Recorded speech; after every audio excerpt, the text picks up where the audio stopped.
Question number 1.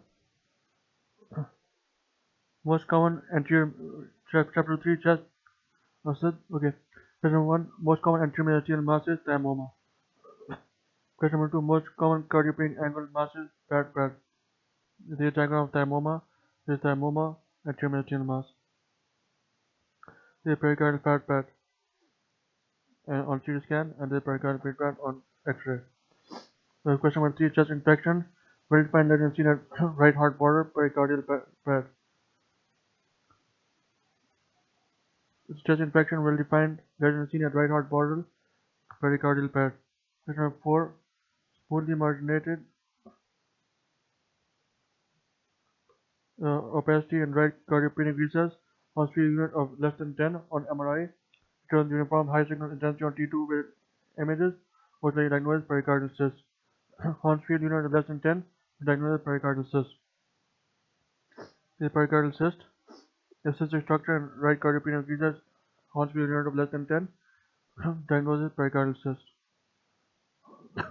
Also pericardial cyst, well with messiah mass in the contact with right cardiac margin or right cardiopulmonary angle.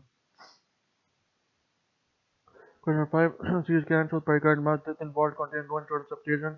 Estimation of 17 achieve most likely diagnosis pericardial cyst. Question number 6. Air bronchogram is seen in which type of lung cancer? Bronchoalveolar cell carcinoma. Air bronchogram is seen in which type of lung cancer? Bronchoalveolar cell carcinoma. Question number 7. Posterior meningeal mass will compress descending aorta. Esophagus is more likely. Both are an option, then pick esophagus. Posterior meningeal mass will compress esophagus. Esophagus, posterior meningeal mass, there is esophagus most likely. Esophageal diverticular, esophageal tumor and posterior meningeal mass. Okay, next question number 8. Posterior meningeal mass most common is neurogenic tumor. Question number 9. HRCD is indicated in interstitial lung disease. Question number 10. Solitary pulmonary nodule with central calcification is benign lesion. Solitary pulmonary nodule with central calcification is benign lesion. Question number 11. Unilateral hypertransradian hemorrhage is not different diagnosis, pulmonary agents and hypoglycemia. Unilateral hypertransradian hemorrhage is not interferon diagnosis, pulmonary agents and hypoglycemia. Question number 12. History of recurrent chest infection as a child, hypertension left lung, MCQs scan reduced for fluid and ventilation of the left lung, with delayed washout on ventilation, most likely diagnosis, McLeod syndrome. Cystic fibrosis is not an option. So history of recurrent chest infection as a child, hypertension left lung, MCQs scan reduced for fluid and ventilation of the left lung, with delayed washout on ventilation, most likely diagnosis, McLeod syndrome. Question number 13. Bilateral diagnosis of Poland syndrome and the McLeod or Sawyer-James syndrome. One left hilum, hypertension left lung. Okay. Bilateral heart lymphadenopathy with bilateral well-defined C11 perigram node diagnosis is most likely to be stage 2 sarcoidosis. Bilateral heart lymphadenopathy with bilateral well-defined 3 mm parenchymal nodules diagnosis most likely to be stage 2 sarcoidosis. Stage 2 sarcoidosis, bilateral heart lymphadenopathy with parenchymal nodules, stage 2 sarcoidosis. Taken sarcoidosis on PET scan, on lambda and panther sign. There's sarcoidosis on CT chest, HRCT chest. Okay. Now, on CT chest it shows irregular nodular septal thickening and traction bronchiectasis. Question number 14. African man with bilateral lobe-related heart arteries, bilateral heart and pericardial lymphadenopathy with irregular nodular septal thickening and traction bronchiectasis, elevated serum angiotensin converting enzyme, most likely diagnosed is sarcoidosis. So on CT scan there is a irregular nodular septal thickening and traction bronchiectasis, seen in sarcoidosis. Again, bilateral heart lymphadenopathy seen in sarcoidosis. Question number 15. Bilateral symmetrical lymphadenopathy, extra calcification seen in sarcoidosis. Question 16. Small child with dilated bronchi and cyst and air-fluid bronchi bronchiectasis. Small child with dilated bronchi and cyst and air-fluid bronchi diagnosed bronchiectasis. Question 17. 62-year-old newspaper editor has smoked 20 cigarettes a day, reduced FEV1 and FVC by FVC ratio. FEV1 by FVC ratio, most likely find on CT central lobe emphysema and a predominantly mid and upper zone distribution and bronchial wall thickening. The diagnosis is emphysema due to smoking. So in smoking there will be central lobe emphysema in the predominantly mid and upper zones due to superior and bronchial wall thickening. Question number 18. Most common cause of barrel-shaped chest is emphysema. Most common cause of barrel-shaped chest is emphysema.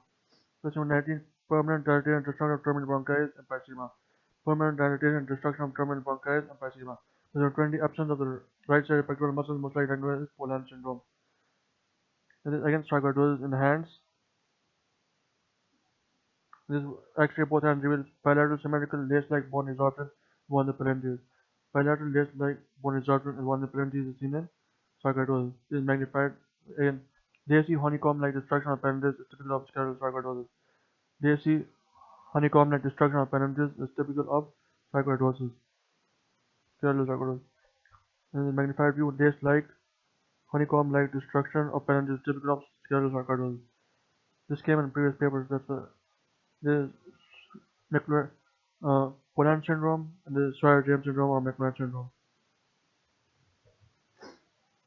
Scleroderma. Okay. When 20 absent right side pectoral muscle most likely diagnosed Poland syndrome. 21 diffuse lung disease with fibrotic changes predominantly affecting the upper lobe most likely diagnosed scleroderma. Now diffuse lung disease with fibrotic changes predominantly affecting the upper lobe most unlikely diagnosed is scleroderma. Unlikely is scleroderma. In scleroderma, it is affecting the lower lung zones.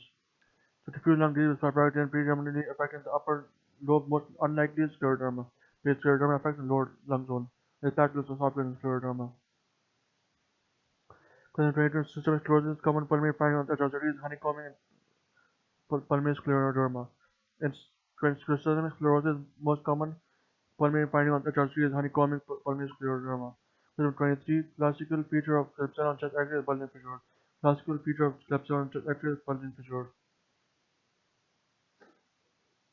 Question 24. In blunt chest trauma, common finding on X-ray is pneumothorax. In blunt chest trauma, common finding on chest X-ray is pneumothorax. 25. Best modality for pulmonary vessel is multiply CT. Best modality for pulmonary vessel is multiply CT. 26. Smallest functional unit of lung is secondary lobule. Smallest functional unit of lung is secondary lobule. 27. Best view for small pneumoperitoneum is chest X-ray erect. Best view for small pneumoperitoneum is chest X-ray erect. 28. Small pneumothorax is best visualized in which view PHS with expiration because of air trapping is clearly viewed. Small pneumothorax is best visualized in which view chest with expiration because air trapping is clearly viewed. 29.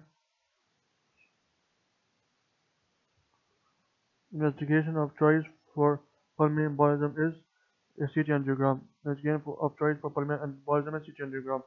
30. Ventilating perfusion studies showed two small unmatched segmental defect in the left apical region. Correct report for the study is low probability. When VQ scan showed two small unmatched subsegmental defect in the left apical region. Correct report for the study is low probability. 31. Shortness of breath and hemoptysis triangular pleural-based opacity in the right mid-zone with an ipsilateral diffusion, which investigation most helpful in making a diagnosis of pulmonary angiogram. Shortness of breath and hemoptysis triangular pleural-based opacity in the right mid-zone with an ipsilateral diffusion, which investigation most likely helpful in making a diagnosis of pulmonary angiogram. 32. VQ scan perfusion images shows multiple segmental filling defects and the ventilating images normal ventilating most likely diagnosis of pulmonary embolism. VQ scan perfusion images shows multiple segmental filling defects and the ventilating images shows normal ventilating most likely diagnosis is pulmonary embolism. 33. Chronic asthma finding on chest X-ray is normal chest X-ray. Question 33. Chronic asthma finding on chest X-ray is normal chest X-ray. 34. Lateral X-ray erect view is used for posterior basal consolidation. Lateral X-ray erect view is used for posterior basal consolidation. 35. What additional radiology finding is most likely to suggest a diagnosis of current primary tuberculosis as opposed to post-primary tuberculosis mesothelial lymphadenopathy? Question 35. What additional radiology finding is most likely to suggest a diagnosis of current primary tuberculosis as opposed to post-primary tuberculosis mesothelial lymphadenopathy? And post-primary tuberculosis is suggested by miliary nodules. Question 36. Apical fibrosis is not seen in post-primary TB. Apical fibrosis is not seen in post-primary tuberculosis. Question 37. Calcification in lung is seen with infection, chickenpox.